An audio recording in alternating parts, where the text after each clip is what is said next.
Get your filthy hands off my counter before you stain something actually valuable in here. Craig sneers, slamming his hand down. He glares at Sam, his eyes dripping with pure hatred. What the hell are you even doing here, old man? I came here to verify this check. Craig bursts into a mocking, high-pitched laugh, looking at Sam with absolute disgust. Verify what? A black farmer like you holding a $1.8 million check? Are you out of your mind? What did you just say to me? You heard me. This is ridiculous. How dare you? The check is real. Call the bank and verify it right now before this goes any further. You don't belong in this bank, and you damn sure don't belong with that kind of money. Get the hell out of here before I have security throw you into the street where your people belong. Take your money and get out. No, please don't. It's over. Oh my God. Craig violently rips the $1.8 million check into shreds and hurls the pieces straight into Sam's face. But Craig has no idea he just sealed his own doom. The security cameras caught every second, and that humble old farmer is holding a secret that will completely obliterate Craig's entire career by midnight. Whose side are you on? Drop your thoughts in the comments below, hit that subscribe button, and don't miss the next explosive episode. The morning Samuel Holloway drove into town, the sky over Harlow County was the color of old pewter, thick and low, the kind of sky that pressed down on the Mississippi flatlands like a hand holding something underwater. He left the farm at 6:15, the same time he had risen every morning for 51 years. The truck was a 1998 Ford F-150, dark green, with a cracked dashboard and a passenger seat that smelled faintly of motor oil and the dried lavender. His late wife Dorothy used to keep in a cloth pouch above the glove box. He had never removed it. He never would. The drive from the Holloway farm to the town of Harlow took 37 minutes on a clear day. Sam drove the full stretch without the radio, the way he always did when something important was on his mind. He needed the quiet. He needed to think. In the breast pocket of his denim overalls sat a sealed envelope. Inside that envelope was a cashier's check for $1,800,000, issued by the United States Department of Agriculture, made payable to Samuel James Holloway. He had been waiting 11 years for that check. The Holloway farm sat on 620 acres of bottomland just east of the Tallahatchie River, black soil so rich it could turn a seed into a standing stalk of corn inside of 8 days if the rain cooperated. Sam's grandfather had broken that ground by hand in 1919, when the land was considered worthless swamp by the white families who owned everything worth owning in Harlow County. His grandfather had seen something in it that nobody else had bothered to look for. Sam's father, James Earl Holloway, had nearly lost every acre of it in 1953. The details had been passed down the way painful things always are in farming families, carefully, quietly, in pieces, so the full weight of the story never landed all at once. A white attorney in Harlow had filed a lien against the property using a clause in a lending agreement that James Earl had signed without fully understanding. The clause had been explained to him incorrectly by the bank officer who processed the loan. Whether that was ignorance or intention, Sam had never been able to prove. What he knew was that his father had spent 4 years fighting in county courts, spending money the family did not have, losing sleep that aged him a decade in half that time, before a sympathetic judge finally ruled the lien unenforceable. James Earl Holloway had won, but winning had cost him nearly everything he had left. Sam had been 7 years old during those years, old enough to understand that something was wrong, old enough to watch his father sit at the kitchen table at night with papers spread across the surface, rubbing his eyes with the heels of his hands, old enough to feel the particular silence of a house where the adults were too tired and too frightened to speak freely. He never forgot that silence. The Pigford versus Glickman class action lawsuit was filed in 1997. It alleged that the United States Department of Agriculture had systematically discriminated against black farmers for decades, denying loan applications, delaying assistance, and applying eligibility standards differently based on race. Sam had heard about it from a neighbor, Robert Tate, who had driven 4 hours to attend an informational meeting held in a church gymnasium in Jackson. Sam had filed his own claim the following year, documenting 3 separate occasions between 1988 and 1994 when the USDA county office in Harlow had rejected his loan applications without adequate explanation. The rejections had cost him 2 planting seasons and forced him to borrow against the farm at interest rates that took 6 years to climb out from under. The original Pigford settlement in 1999 had not reached him. His paperwork had arrived late, lost somewhere between the county office and the federal claims administrator, through no fault of his own. He had reapplied under Pigford 2, the 2010 legislation that reopened the claims process for farmers who had been missed the first time. 11 years of waiting, 3 rounds of documentation requests, 2 appeals, 1 congressional inquiry, and then, 8 weeks ago, a letter had arrived at the Holloway farm addressed to Samuel James Holloway, bearing the seal of the United States Department of Agriculture. Sam had stood at the mailbox for a long time before opening it. He pulled into the parking lot of Pinnacle Community Bank at 8:53 in the morning. He sat in the truck for a moment, engine idling, looking through the windshield at the glass-fronted building with its clean signage and its American flag standing straight in the October wind. He reached into the glove box and removed a small photograph. Dorothy, taken at their daughter's college graduation in 2004. She was laughing at something off camera, her head tilted back, one hand raised. She had been gone 3 years now, and Sam still found himself reaching for her in conversations she was not part of. "We made it, Dorothy," he said quietly. He tucked the photograph back into the glove box, picked up the envelope from the breast pocket of his overalls, and stepped out of the truck.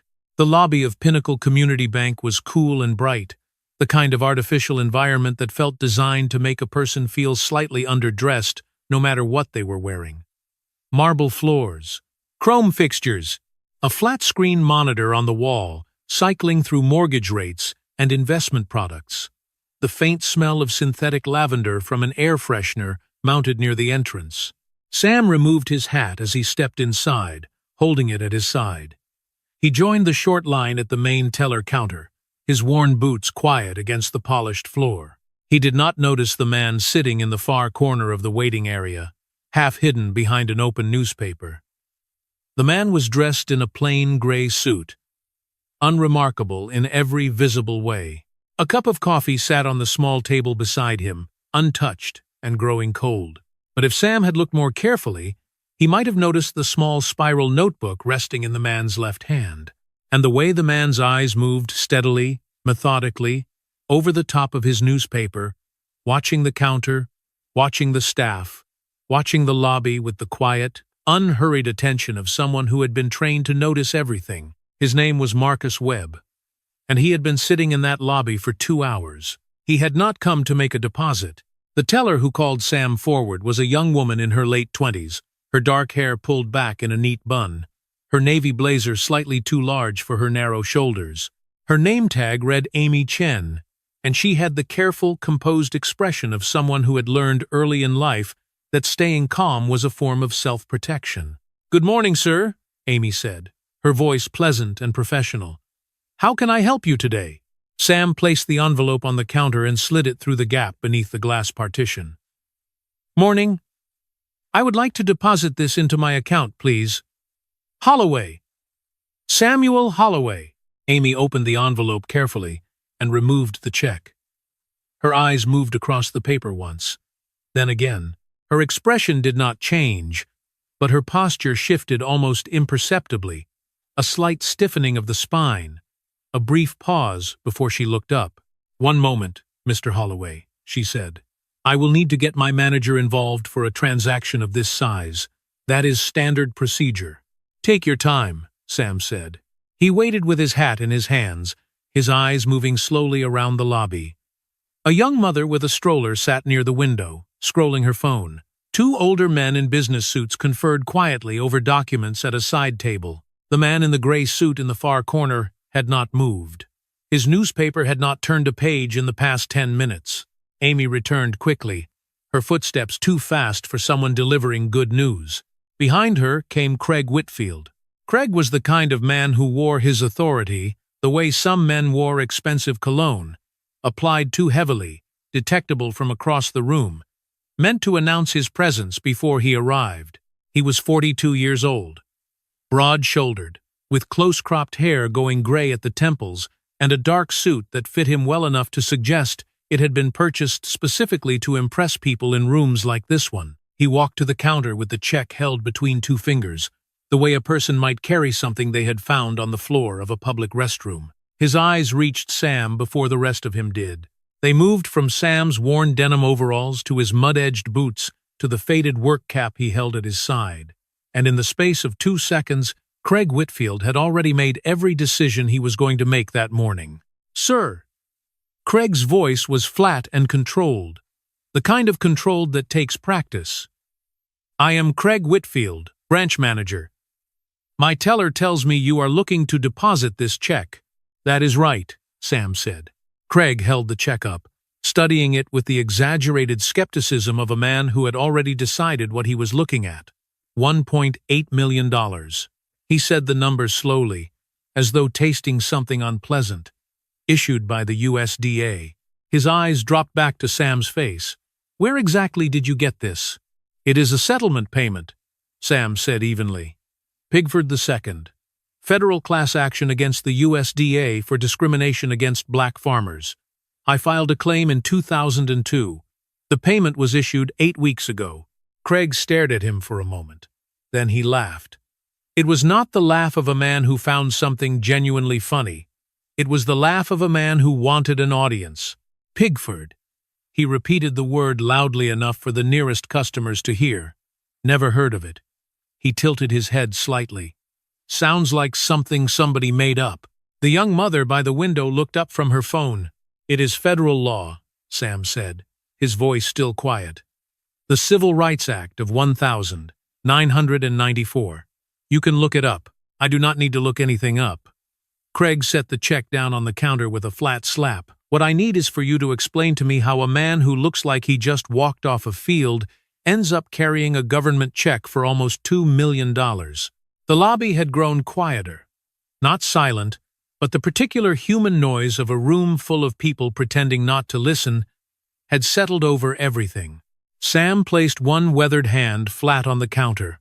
"Call the USDA claims office," he said. "The number is printed on the check. 1 phone call. 5 minutes. That is all I am asking." Craig picked the check back up, turning it over slowly, as though performing a magic trick for an audience. "I have been in banking for 19 years. I know what a legitimate government document looks like." He looked directly at Sam. "This is not it." "Then make the call," Sam said. "Prove it." "I do not need to make any call." Craig's voice dropped half a register, taking on the particular edge of a man who has decided to stop pretending. "What I think is that you found this somewhere, or someone gave it to you to see if you could pass it off somewhere nobody would look too closely." He leaned slightly forward. "Well, you picked the wrong bank." The two men in business suits at the side table had stopped their conversation entirely. One of them was staring openly. The other was looking at the floor. Sam held Craig's gaze without blinking. "Sir, I am asking you one more time. Call the issuing office. Verify the check. Do your job." Craig straightened up. Something shifted in his expression, not anger exactly, but something older and colder than anger. The decision had already been made. The only thing left was the performance. He looked down at the check in his hands. His fingers tightened on both edges. "Do you know what I think this is worth?" he said. Craig Whitfield did not tear the check immediately. He made Sam wait.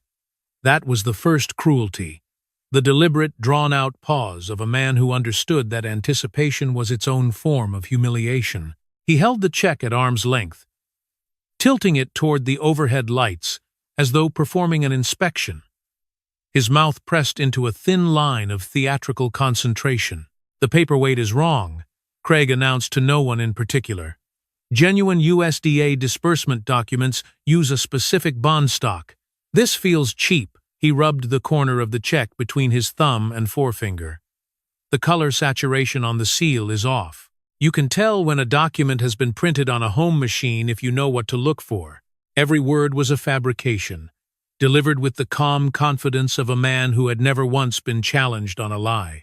The routing numbers, Craig continued, setting the check flat on the counter and tapping it with one finger, do not match the standard federal disbursement format I am familiar with. They match exactly, Sam said.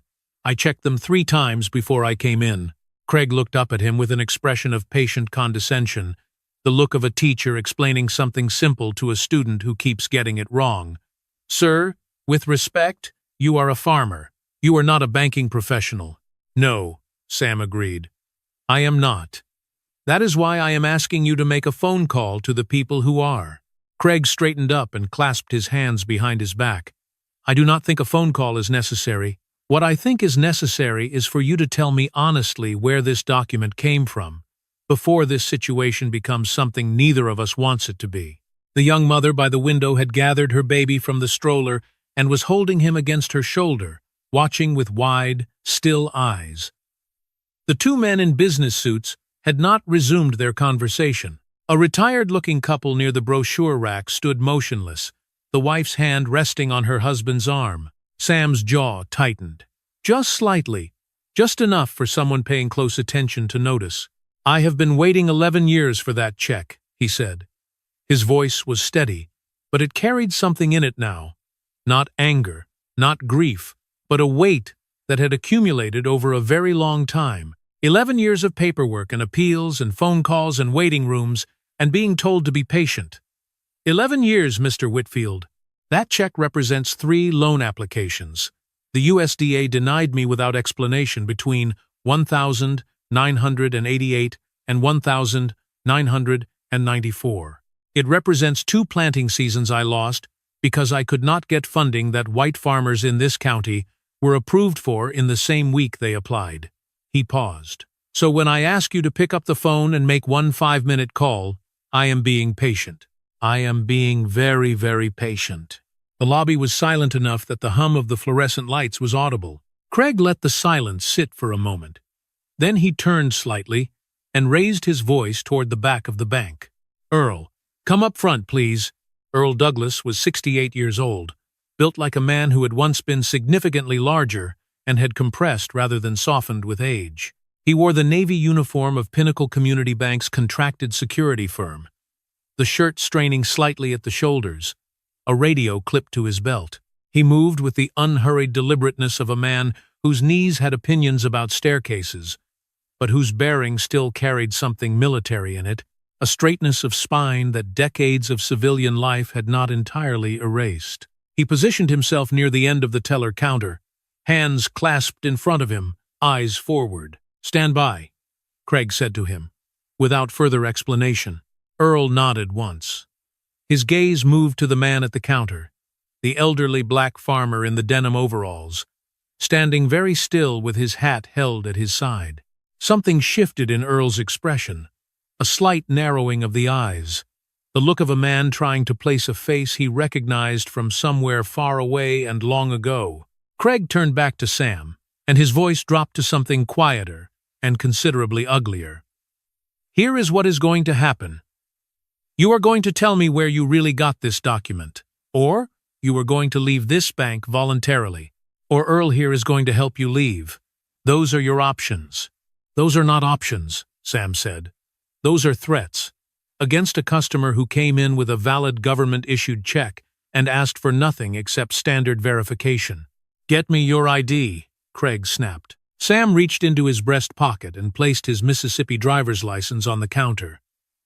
Craig picked it up, glanced at it, and set it back down without comment. Earl, Craig's voice sharpened. Block the exit. I do not want him leaving until we sort this out. Earl did not move immediately.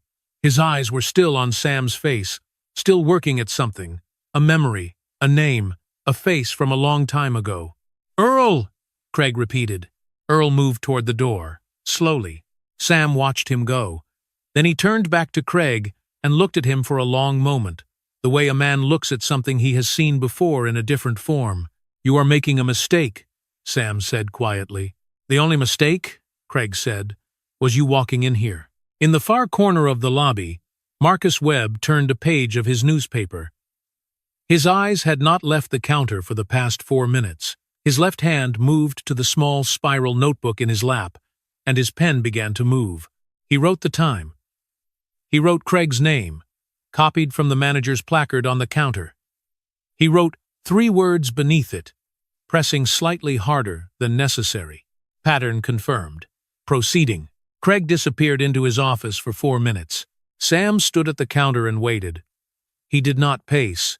He did not check his phone. He did not turn around to look at the people behind him, though he could feel their eyes on his back the way you feel a change in weather before it arrives. He simply stood with his hat in his hands and his boots flat on the marble floor and waited. The way a man waits when he has spent 11 years learning what waiting actually costs. Amy Chen remained behind her teller window, her hands resting on the keyboard in front of her without typing anything. She glanced at Sam once, quickly, with an expression he recognized, the look of someone who knew something was wrong and had not yet decided what to do about knowing it. Craig returned, carrying a single sheet of paper and a pen. He placed both on the counter and slid them through the partition with the brisk efficiency of someone completing a routine transaction. "I need you to sign this," he said. Sam looked down at the document without touching it. It was a single typed page, dense with formal language, bearing the Pinnacle Community Bank letterhead at the top. He read it slowly, his eyes moving line by line. The document stated that the undersigned acknowledged presenting a potentially fraudulent financial instrument to Pinnacle Community Bank, that the undersigned waived any claim against the bank arising from the handling of said instrument, and that the undersigned consented to the bank's right to report the incident to relevant law enforcement authorities at their discretion. Sam looked up from the paper. "You want me to sign a confession," he said. "I want you to sign an acknowledgement," Craig said. "Standard procedure when a document fails our verification process." "You did not run a verification process. You looked at it for 30 seconds and decided, 'Sign the form, sir.'" "No." The word landed clean and final, like a stone dropped into still water. Craig's expression did not change, but something behind his eyes did. A brief, cold recalculation, the adjustment of a man shifting from one approach to another. He picked up the pen and set it closer to Sam's side of the counter. "If you do not sign, I am going to have to involve law enforcement," Craig said. "Attempting to deposit a fraudulent instrument is a federal offense. Do you understand what I am telling you? We are talking about criminal charges, jail time." He paused to let that settle. "Now, I would like to resolve this quietly, and I think you would too. Just sign the form, and we can all move on." "Call the USDA," Sam said. "That is the only thing that resolves this." From her teller window, Amy Chen watched Craig's face and felt something cold move through her chest. She had worked at Pinnacle Community Bank for 2 years. She had seen Craig handle difficult customers before. Impatient customers. Confused customers. Occasionally hostile ones. She had never seen him handle a customer like this. The quiet elderly man at the counter had not raised his voice. He had not made a single threatening gesture. He had presented a document and asked, repeatedly and calmly, for it to be verified through standard channels. Amy pulled up the USDA claims disbursement database on her terminal, a resource she had access to through the bank's federal compliance system. She typed in the check number from the copy Craig had left on the counter. The result came back in 11 seconds. Pigford 2 Settlement. Payee: Samuel James Holloway. Amount: $1,800,000. Status: disbursed. Verified. Amy stared at the screen. Her mouth went dry. She looked at Craig. He was still standing at the counter, watching Sam with the focused patience of a man who had already decided how this was going to end. "Mr. Whitfield," Amy said carefully. Her voice came out smaller than she intended. "Maybe we should just... I can pull up the USDA verification database from here. It would only take a moment to confirm." Craig turned and looked at her. It was not a long look. It lasted perhaps 2 seconds, but it contained everything she needed to know about what would happen to her job if she finished that sentence. Amy looked back at her screen. She did not speak again. In the waiting area, an elderly black woman named Henrietta Boone sat in one of the padded chairs near the window with a deposit envelope on her knee and her reading glasses pushed up on her forehead. She was 73 years old, a retired schoolteacher, and she had been banking at Pinnacle Community Bank for 21 years because it was the closest branch to her house, and her hip made the longer drive to Jackson difficult. She had watched everything that had happened at the main counter since the moment Craig Whitfield walked out of his office. Henrietta had lived in Harlow County her entire life. She knew what she was looking at. Slowly, without drawing attention to herself, she reached into her purse and found her phone. She opened the camera. She angled it toward the counter, her hand steady despite the arthritis in her knuckles, and pressed record. The red dot blinked on. At the counter, Craig had run out of patience. "Last chance," he said to Sam. "Sign the form or I call the police right now. Your choice." "Then call them," Sam said. "And while you are waiting for them to arrive, call the USDA. Both calls. Let everyone hear the same conversation." Something flickered across Craig's face. Not quite rage, not quite panic, but the particular expression of a man who has been outmaneuvered in a way he does not fully understand yet and does not know how to recover from except by escalating. He reached across the counter. His fingers closed around the $1.8 million check. Both hands, both edges. His knuckles went pale against the paper. Sam watched him. He did not reach out. He did not flinch.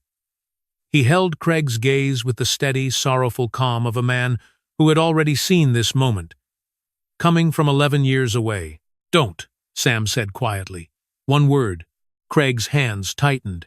The sound was small. That was the thing nobody who was present that morning would ever quite be able to explain, how something that small could land so heavily. A single tearing sound, clean and brief, lasting less than a second, barely louder than a page being turned in a quiet room. But every person in the lobby of Pinnacle Community Bank heard it. The $1.8 million check came apart in Craig Whitfield's hands with the kind of finality that could not be walked back. 2 pieces. A clean vertical tear straight through the middle of the USDA seal, straight through Samuel James Holloway's name, straight through 11 years of waiting. Craig held the 2 halves for a moment, looking at them with an expression that might have been satisfaction if it had not been so close to something else. Something raw, something that would not look good in the light of a courtroom or a news camera. Then he dropped them. The pieces drifted down to the marble counter, caught briefly in the air conditioning, and settled between the 2 men like the last words of a conversation that had gone somewhere no one could take back. "Get out," Craig said. His voice was quiet now. The performance was over. What remained underneath it was simple and ugly and very old. "Get out of this bank. Take your garbage with you, and do not come back." Nobody moved. The young mother by the window stood with her baby pressed against her shoulder and her free hand covering her mouth. The retired couple near the brochure rack had gone completely still, the wife's grip on her husband's arm tight enough to whiten her knuckles. The 2 businessmen at the side table had pushed their chairs back slightly, unconsciously, the way people move away from something they do not want to be associated with. Henrietta Boone's phone stayed level, the red dot still blinking, her hand remarkably steady. Sam looked down at the 2 pieces of his check on the counter. He looked at them for a long moment, his face very still, his breathing even. Then he looked up at Craig. He did not speak. There are kinds of silence that are louder than anything a person could say. The silence of a man who has already decided that every word from this point forward will be spoken in a different room, before different people, and will carry considerably more weight than anything said here. That was the silence Sam Holloway held. "Earl," Craig's voice cracked back to authority, "nobody leaves. Keep him here until the police arrive." Earl Douglas had not moved from his position near the entrance.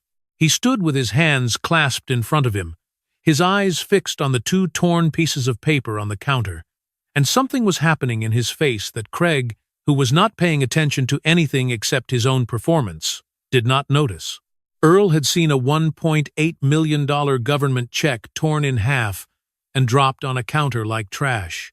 He had seen the man it belonged to stand perfectly still and absorb that without breaking, and he was almost certain, not quite certain, not yet, but almost, that he knew that man's hands, not the face, the hands, the particular way they rested flat on a surface, fingers slightly spread, completely controlled. He had seen those hands before, in a different country, in a different century, in a place where stillness under pressure was not a character trait but a survival skill. Earl took 3 steps toward the counter. He stopped 6 feet away from Sam, close enough to see his face clearly for the first time since the man had walked in. The years had changed him. Of course they had. 53 years changed everyone. The hair was white now where it had been close-cropped black. The face had deepened, the lines settling in around the eyes and mouth the way they do on men who have spent their lives outdoors.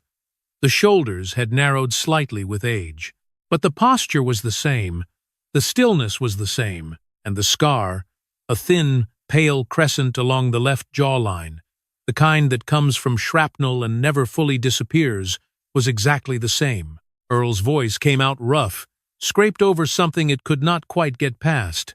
"Sam?" he said. Sam turned his head slowly and looked at the man blocking the door. A long moment passed. "Sam Holloway?" Earl said, barely above a whisper now. "3rd Battalion, 1st Marines, Quang Tri Province, 1971. The lobby was so quiet that the question was audible from every corner of the room. Sam studied Earl's face. The same process, the years falling away, feature by feature, the present dissolving back into a foxhole in the Central Highlands on a night when 2 men had kept each other alive through something neither of them had ever described in full to anyone who had not been there. Sam nodded. Once, slowly.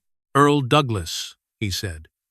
The name came out like something he had kept somewhere safe for a very long time. The 2 old men looked at each other across the marble floor of a bank in Mississippi, across 53 years, and a torn government check and a lobby full of witnesses, and something passed between them that had no name in any language Craig Whitfield spoke. Craig looked from one man to the other, his certainty flickering for the first time. "Earl, I said keep him here." Earl did not respond. He was still looking at Sam. And in the far corner of the lobby, the man in the gray suit folded his newspaper with the careful, unhurried movements of someone who had just heard everything he needed to hear. Marcus Webb stood up. He straightened his jacket. He picked up his untouched coffee, set it back down, and left it where it was. He reached into his breast pocket and closed his fingers around a leather credential wallet he had not opened once in the 2.5 hours he had been sitting in this lobby. Then he began walking toward the counter. His footsteps were quiet, and even on the marble floor. He did not hurry. Marcus Webb walked the way a man walks when he is entirely certain of where he is going and has no interest in being stopped along the way. Not fast, not aggressive, but with a quiet forward momentum that parted the space in front of him the way a boat parts still water. He stopped at the counter, one position to the left of Sam Holloway. Craig Whitfield looked at him with the automatic irritation of a manager who had been interrupted mid-confrontation. "Sir, I am going to have to ask you to wait. We are dealing with a situation here." "I know," Marcus said pleasantly. "I have been watching you deal with it for the past 2 hours and 40 minutes. Craig blinked. Marcus reached into the breast pocket of his jacket and removed the leather credential wallet. He opened it and placed it flat on the counter, facing Craig, with the careful deliberateness of a man who understood the weight of what he was setting down. The badge was gold. The identification card beside it bore a federal seal and a photograph, and the words, "Consumer Financial Protection Bureau, Office of Supervision and Examination." Beneath his title, Senior Federal Examiner. Craig stared at it. The color left his face in stages, the way light leaves a room when the sun goes behind clouds, gradually at first, then all at once.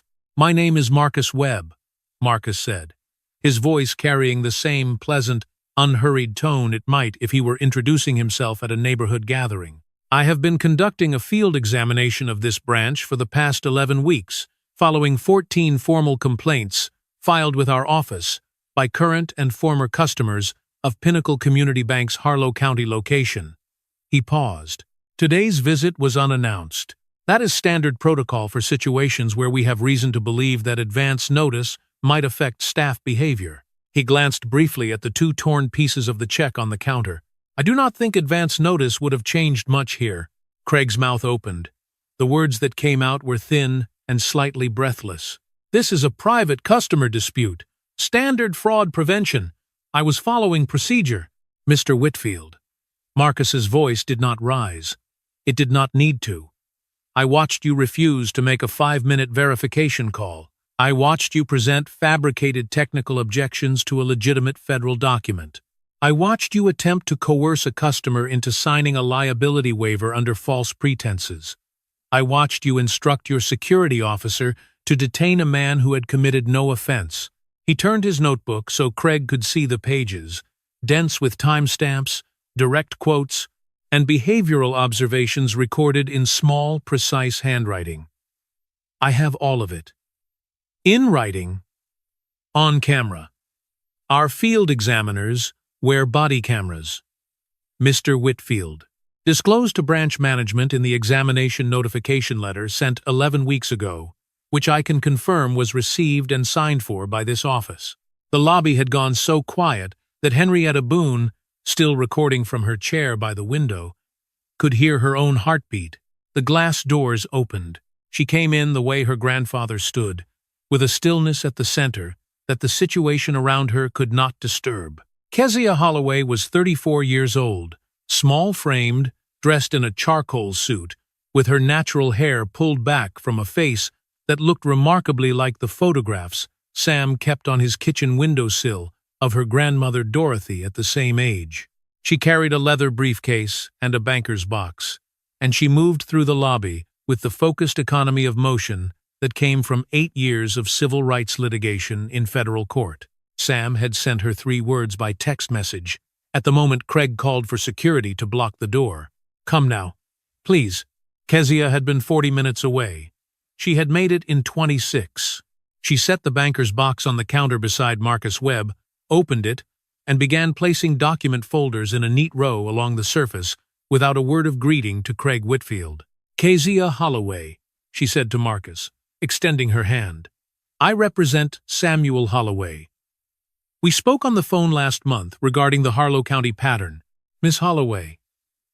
Marcus shook her hand. Your timing is impeccable. His timing forced mine. She nodded toward Craig without looking at him directly, the way you acknowledge something unpleasant without giving it more attention than it deserves. She turned to face the lobby, not just Craig, but the room, the customers, the tellers behind their windows. Amy Chen, who was sitting very still with her hands in her lap and her eyes wide, and she opened the first folder. 14 complaints filed with the CFPB over 18 months, she said clearly, all from customers of this branch, all describing the same pattern. Requests for documentation verification refused without explanation. Accounts flagged for fraud review without triggering criteria. Loan applications denied, with no written justification provided. She placed the first folder on the counter and opened the second. 6 accounts belonging to black farmers in Harlow County, frozen, during planting season, between 2021 and 2023. Every single one, frozen during the exact window, when missing a payment, would trigger an automatic loan review. She opened the third folder. 3 property appraisals conducted by assessors contracted through this bank, all on farms owned by black families, all coming back between 28 and 41% below independent market valuation. She set the folder down and finally looked directly at Craig. All 3 properties were subsequently acquired, after foreclosure proceedings, by Harlow Land Partners, LLC. The room absorbed that in silence. What is Harlow Land Partners, LLC? Kezia asked the room, though her eyes stayed on Craig. She opened the 4th folder and turned it to face the lobby. A corporate registration document, a list of members and their ownership percentages. Craig Whitfield. 8%. The retired couple near the brochure rack gasped audibly. One of the businessmen pushed his chair back completely and stood up. Craig's hand moved to the counter to steady himself. Sam Holloway looked at the document. Then he looked at Craig. He said nothing. He simply looked at him, with the expression of a man watching a thing he has suspected for a long time finally step into the light. "Mr. Whitfield," Marcus Webb said quietly, "I am going to need you to step away from the counter." Craig did not step away from the counter. For a moment he simply stood there, his hand still pressed flat against the marble surface, his eyes moving between Marcus Webb's badge and Kezia's folders, and the document bearing his name and his 8% ownership stake in Harlowland Partners LLC, as though if he looked at each piece long enough, one of them might rearrange itself into something less catastrophic. Then his face did something complicated. A brief, visible collapse behind the eyes, the expression of a man watching the architecture of a carefully constructed thing come apart, and he recovered it quickly, pulling his features back into the shape of authority and indignation that had served him well for 19 years in banking. "Those are legal business investments," he said. His voice had found steadiness again, though it cost him something to hold it there. "There is nothing improper about a private citizen participating in a real estate partnership. The properties were acquired through legitimate foreclosure proceedings conducted entirely by the book." "The book you were writing," Kezia said. "I had no involvement in any loan decisions related to those properties. Any suggestion of a conflict of interest is entirely speculative," and Craig began. "Mr. Whitfield." Marcus Webb opened his own folder, thicker than any of Kezia's, bound with a federal evidence tag along the spine. "We have your internal communications, 14 months of branch management emails, flagged during our server examination last week under our statutory examination authority." He turned to a tabbed section and set it on the counter. "On March 4th of last year, you sent a message to your loan review committee describing the Tate Farm, 112 acres in eastern Harlow County, as a priority account for accelerated review given current acquisition timelines. Robert Tate's loan went into review 6 days later. He lost the farm 4 months after that." Marcus turned to the next tab. "Harlowland Partners acquired it 3 weeks after the foreclosure was finalized, for $62,000. Its current assessed value, following the highway corridor announcement, is $340,000. The room processed this in silence. "The highway corridor," Kezia said, turning to address the lobby directly, the way she addressed juries. "A proposed 47-mile expansion of Route 49, announced publicly 8 months ago. The route had been in closed planning sessions at the state level for nearly 3 years before the announcement." She opened her final folder and spread a map across the counter, a county survey overlaid with a highlighted corridor running diagonally across the eastern flatlands. "Every farm acquired by Harlowland Partners sits directly within that corridor. Land that was purchased at foreclosure prices between $30,000 and $60,000 per parcel is now worth 5 to 7 times that amount, and will be worth considerably more once construction contracts are awarded." She tapped the map with one finger. Someone with access to non-public infrastructure information and simultaneous authority over which loan accounts received accelerated review could have constructed a very profitable arrangement. Craig's jaw tightened. "I want my attorney present before this conversation continues." "That is your right," Marcus said. "You can make that call from right here." From behind her teller window, Amy Chen had not moved in 4 minutes. She had listened to every word. She had watched Craig's face cycle through its defenses and recalculation. She had looked at the map on the counter and recognized 3 of the highlighted properties, farms owned by customers whose accounts she had personally processed, accounts that had been flagged for review through an internal system override she had never understood and had never been able to find documentation for. She had found it on her own 3 weeks ago, late on a Tuesday afternoon, when she stayed past closing to catch up on filing.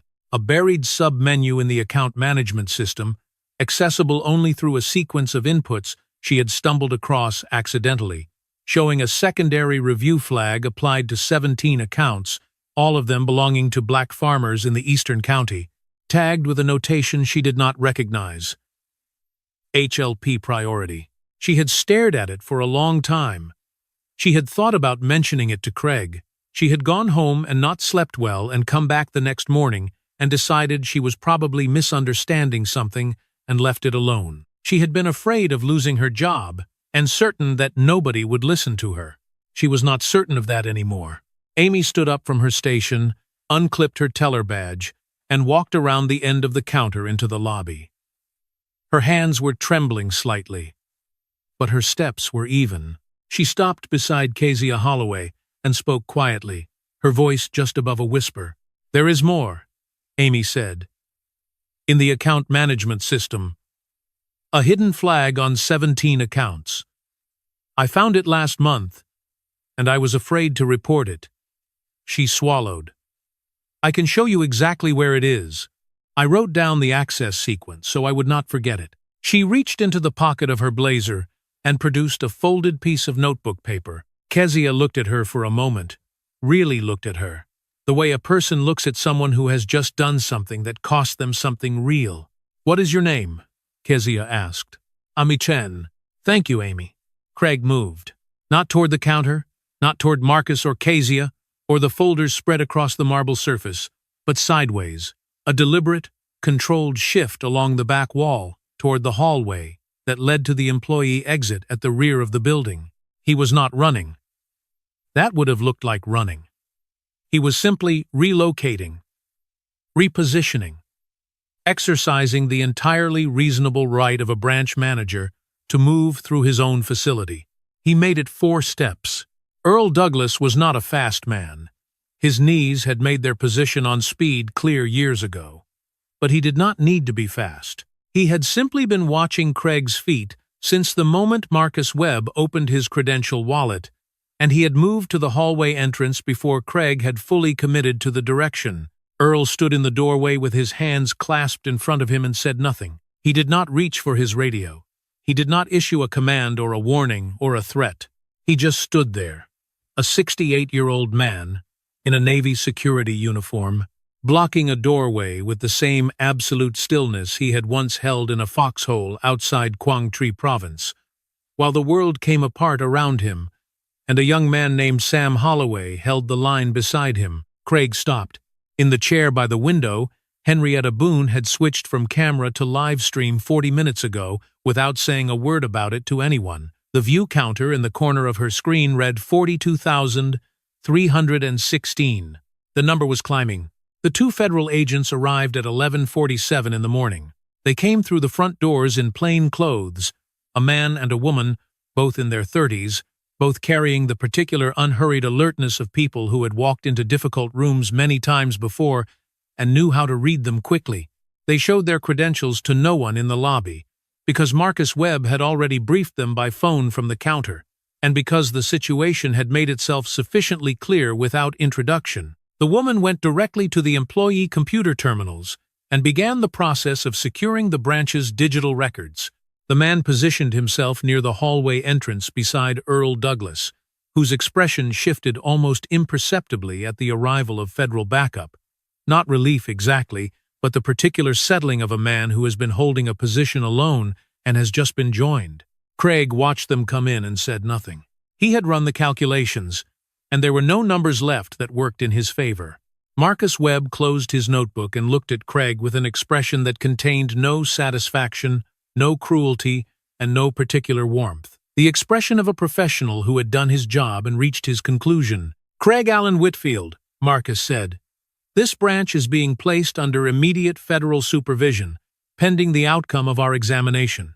You are suspended from all managerial duties effective right now.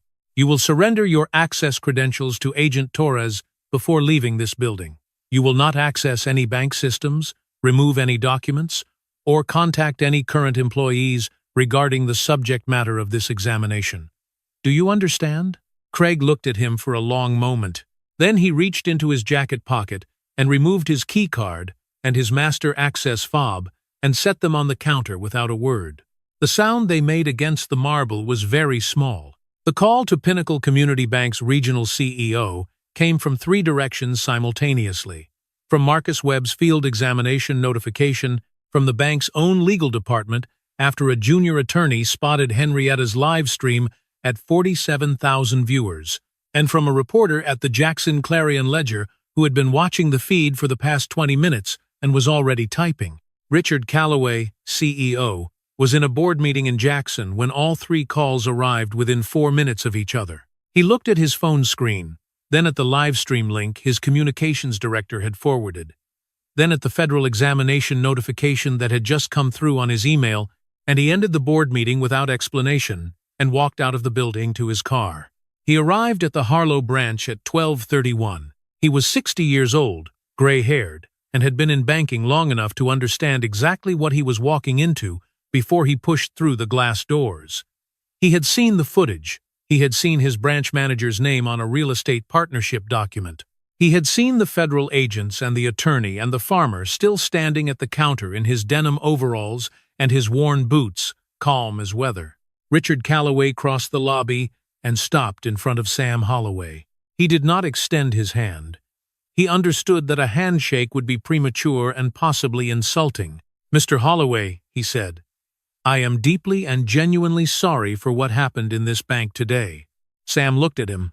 "I am not interested in sorry," Sam said quietly. "I am interested in what happens next." Richard nodded once. "So am I." Craig was escorted to the side office by Agent Torres to complete the formal suspension paperwork. He walked past the teller stations where he had worked for 7 years, past the staff who had attended his quarterly reviews and his Christmas lunches and his mandatory team-building sessions, and not one of them met his eyes. Amy Chen stood behind her window and watched him pass. She thought about the Tuesday afternoon 3 weeks ago when she had found the hidden flags in the account system and gone home without saying anything. She thought about the 17 families whose accounts had been quietly marked for destruction while she had been too afraid to speak. She picked up her desk phone and called the CFPB tip line number that Marcus Webb had written on the back of his card before stepping away from the counter. She stayed on the phone for 40 minutes. Sam reached down and picked up the 2 torn pieces of his check from the counter. He held them carefully, the way you hold something that has become evidence of more than itself, not just a destroyed document, but a record of a moment, a behavior, a decision that could not be untorn or unwitnessed or taken back. He was still looking at them when he heard Earl's footsteps behind him. The old security guard came around the end of the counter and stopped beside Sam. He looked down at the 2 halves of the check in Sam's weathered hands. He looked at the clean tear through the USDA seal, through the printed name, through the numbers that represented 11 years and 3 denied loans and 2 lost planting seasons, and a father who had spent 4 years fighting in county court for land that was rightfully his. Earl bent down slowly, with the careful deliberateness of a man whose needs demanded respect, and got it, and picked up a small fragment of the check that had caught the air conditioning and drifted to the floor near the base of the counter. He straightened up and placed it gently in Sam's palm, closing Sam's fingers around it with both of his own hands. "You hold on to this, brother," Earl said. His voice was rough and quiet. "Every piece of it." Sam looked at his old friend's face. "At the years in it, and the miles, and the particular thing that 2 men carry between them when they have kept each other alive in a place they never talk about." "I intend to," Sam said. In the corner of the lobby, Henrietta Boone's viewer count passed 60,000. The comments were coming in faster than she could read them. "This is my grandfather's story. They did the same thing to my aunt in Alabama. We need names. We need every single person involved. Share this everywhere."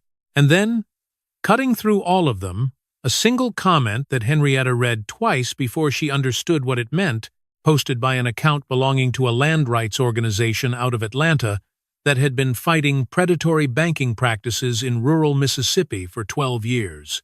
"We have been building a case on Harlow Land Partners for 8 months. We have the highway corridor documents. Tell Mr. Holloway we are ready when he is." Henrietta lowered her phone and looked across the lobby at Sam Holloway, still standing at the counter with the torn pieces of his check held carefully in both hands. "Mr. Holloway," she called out, her retired schoolteacher's voice carrying clearly through the quiet room. Sam looked up. You have got more people on your side than you know."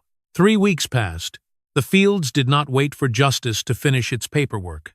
The soybeans in the north section needed harvesting regardless of what was happening in federal court, and Sam was out before dawn every morning, the same as always, moving through the rows in the cool October dark with a flashlight and a thermos of black coffee, checking the moisture content of the pods, watching the sky for weather. The farm did not know what had happened in town. The land did not care about bank managers or corporate registration documents or live streams.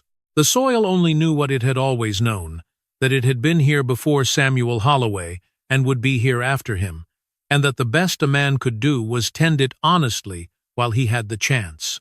Sam found that steadying. The federal examination of Pinnacle Community Bank's Harlow County branch concluded in 19 days.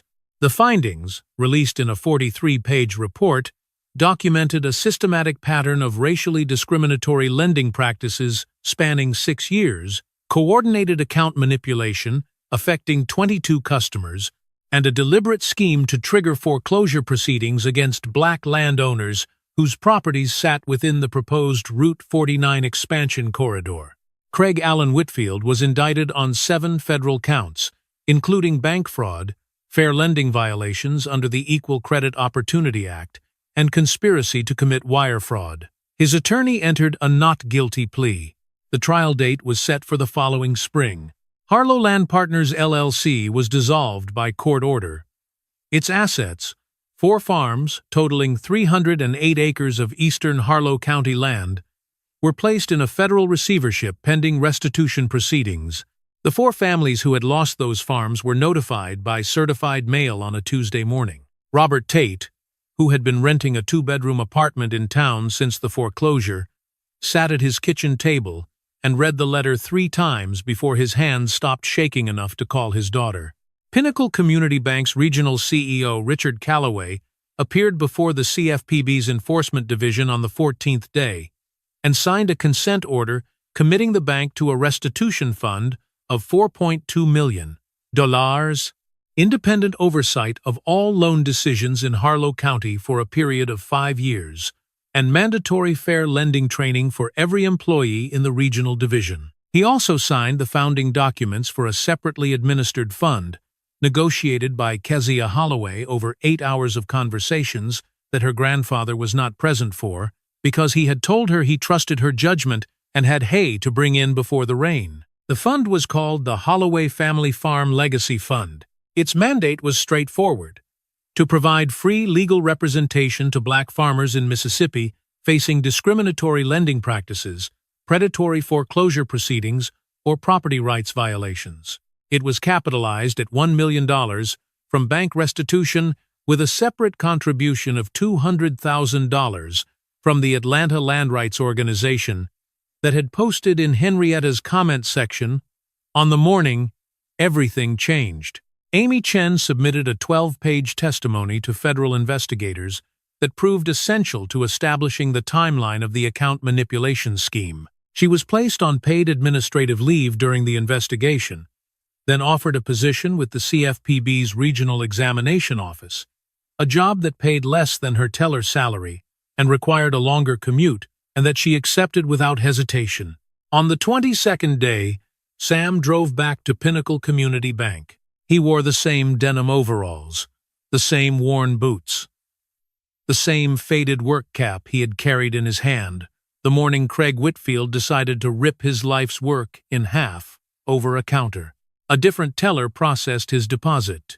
A new branch manager, brought in from the regional office, a quiet woman named Patricia Walsh, who had spent 15 years in compliance, stood near the counter and thanked him for coming in.